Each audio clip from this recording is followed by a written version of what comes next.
find the partial fraction decomposition of x plus 1 over x squared minus x minus 6. Now first off, to do this, we're going to factor the denominator into x minus 3 times x plus 2. These two linear factors that we can now split up into a over x minus 3 plus b over x plus 2. And because they're linear factors, we just have constants a and b in the numerator.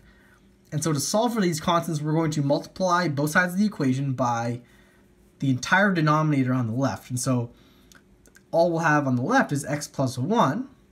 For this term, with the a, the x minus 3 is going to cancel out with the denominator, but the x plus 2 is not, so it's going to be a times x plus 2. For here, the x plus 2 is going to cancel out, but the x minus 3 is not. And so we get this, which we can distribute the a and distribute the b, and so we get ax plus 2a plus bx minus 3b. And now what we're going to do is we're going to equate coefficients. So we're going to factor out the x from the ax plus bx, and so we get a plus b to all times x. And same with the constants, we're going to collect them to the end here. So we have 2a minus 3b. And in this equation, if the left side is equal to the right side, a plus b must be equal to 1, because the coefficient of x on the right must be equal to the coefficient of x on the left. And so and then on the left it's 1. So again, one of our equations is going to be a plus b equals 1.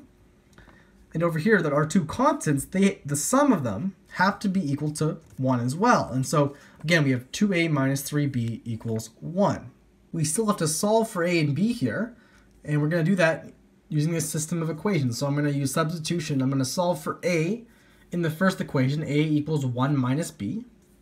I'm going to plug that in for a in the second equation. So I have 2 times 1 minus b minus 3b equals 1. And so I get 2 minus 2b distributing the 2. I get negative 5b here, and I subtract 2 from both sides to get negative 1 on the right. And so I get b equals 1 over 5.